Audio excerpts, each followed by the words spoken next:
If you're a man or a woman and you're attracted to someone who might be a trans woman or trans man, that means you're mentally ill. I mean, that's the viral moment, right? That's what I'm saying. Here's where I expect a lot of pushback from you. I believe that if you do not believe you are the gender you are mentally ill, right? I think that is a mental illness. I think transgenderism is a mental illness, and I'm sure I'm going to get a lot of hate for that, but that's what I believe. And okay, but what does that have to do with the shooting? I'll tell you exactly what it is. The way our society has gone, it's coddled this, and we have to say that being transgender is normal, and we try to normalize it, and we can't treat it as a mental illness anymore because that's transphobic. That's how people treat that. So, this person who very may well have, could have identified mental health issues, transgenderism, but he wasn't transgender though. No, he's into transgenders. Okay, so because if you're attracted to a transgender, that means you're transgender and mentally ill? I mean, I would say yes, absolutely. So if you're a man or a woman and you're attracted to someone who might be a trans woman or trans man, that means you're mentally ill. I mean, that's the viral moment, right? That's what I'm saying. Okay, yeah, I think that I'm not a doctor. You're not a doctor. I'm not. I don't think you're necessarily mentally ill if you're attracted to someone of the same sex or if you're attracted to someone that is transgender. That's my personal opinion. So, yeah, I would respectfully disagree with you on that. But I would also say that I don't think that had any bearing in this shooting. There are plenty of people that are attracted to transgenders that don't go out and shoot and kill innocent people. In fact, transgenders, I think there's plenty of mentally ill people who don't go out and shoot people. Well, yeah, of course. There's varying, just because, in fact, I think people who are mentally ill aren't necessarily bad people either, right? I mean, they just have to be treated, and they have to, be treated. You know what I think is mentally ill? Right. When somebody like Nancy Mace, who I think is absolutely mentally ill, tweets over 200 times about going into female bathrooms and there's a transgender person in there. And many of these Republicans think that if you're transgender, you're going into these restrooms and getting the snip so that you can molest somebody. I think you're mentally ill and you're disturbed if you believe that. I also think you're disturbed if you think that being gay is a sin. I also think that you're mentally disturbed if you think more guns make us safer, because the facts just don't add up to that, and it's just not true. I think you're mentally disturbed if you attack someone based on their skin color. I think you're mentally disturbed if you support Donald Trump and ICE agents around the country, in some cases not identifying themselves, tackling grandmothers and people in front of Home Depot and outside of courtrooms. That's what I think is mentally disturbed. I don't think you're mentally disturbed if you have a sexual attraction to a human being that you might not be attracted to, because that's really what we're talking about here.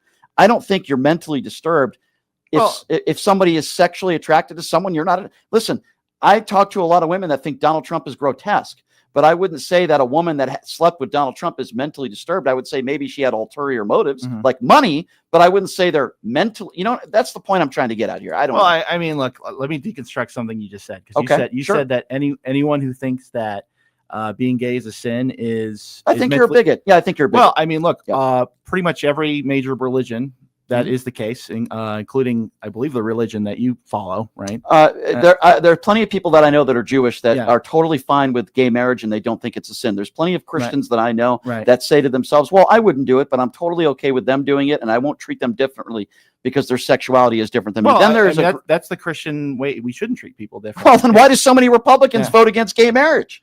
Well, I mean, if that's the case, Woodrow, then why are they against gay marriage? Why do they think it's a sin? Why?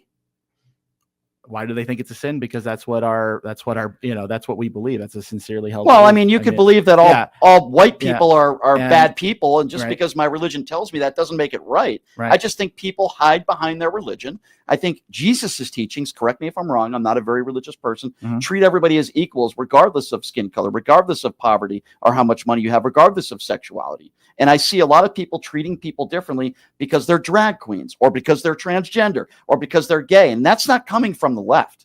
That's coming from the right. And yes, I'm going to be honest, I find that bigoted in nature. When you treat somebody differently because they're not like you, that makes you a bigot. Isn't that the definition of being a bigot? When you take a group of people and you judge an entire group of people that might not be like you, that you don't agree with, that are not breaking the law. Doesn't that make you a bigot?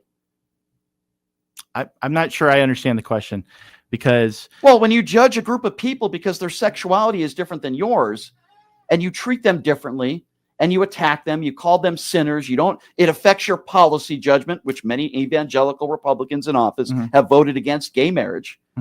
When it doesn't affect you at all, what about all the people out there that are on the right that are so concerned about calling somebody he or she? Okay, let me try to phrase this a different way. How do transgenders negatively affect you in your life, Woodrow? Do they, or do they at all? So let me start off with, I'm a Catholic, right? And I have my own beliefs, right? And I've had this argument, my mom's gay, right? So, I've had this argument with my mom plenty of times, right? And she argues with me the same way you do, right? It's like, and I said, listen, look, what happens between you is between you and God. But you can't force me to agree with it. Right. I would never force you to agree. But you said I'm a bigot because I believe that. No, you can believe what you want to believe. Yeah. I'm not saying you can't believe it, even though I disagree with you. What I'm saying is don't treat people differently. I don't treat my mom differently. I love my mom. I'm glad to hear that. Yeah. But you're not a lawmaker. Right. I'm specifically talking about lawmakers and people that are against gay marriage, or people that don't think there should be a gay pride month. You as know, and your mother would know this, I'm sure. I'm sorry, we talked about this, the discrimination maybe that your mom has had to face in her life because she's gay. I don't want people treated differently because they're different than, say, somebody that's straight. I don't want people treated differently because their skin color is different. And that's listen, I lean very much to the left on social issues. And I would be the first person to admit that. And I'm sure your mother's talked to you about that. I don't know. We were talking about transgenders and the Charlie Kirk shooting, but I don't like the attacks on trans people. I don't believe trans women should be competing with other women on the playing field. But at the same time, why do people care so much if you call somebody or he or she? Why are Republicans obsessed with that? Well, I mean, let's start off with what you just said. I mean, you agree that we shouldn't allow transgender, into women's sports. Correct. And because it's an advantage, and I think it's unfair to women that are born naturally as females. Yes. And I do. And so, I mean, like you answered the question you asked me earlier. I just think that and I'm sorry, I having a little bit of an ADD moment. No, that's okay. I have that very badly, by the way. I'm sorry. What was the question again? Well, we talked about gay marriage and all that stuff, but I want to get back to the transgender stuff because we were discussing that when it comes to Charlie Kirk, and I think you would agree with me. Nothing's been proven in court. We don't know the exact reason why he did what he did. People talk about what was on the bullets, and people talk about here's where he was radicalized. We don't know what's real. We don't know what's fake. Okay. We have to wait and see. But when I hear about a mass shooting, and there have been like 400 mass shootings, it's just ridiculous. And I think 5 are too many. And Charlie Kirk was asked this question, and I agree with him. 5 are too many, but 5 transgender shooters. This isn't a transgender problem. It's an American problem.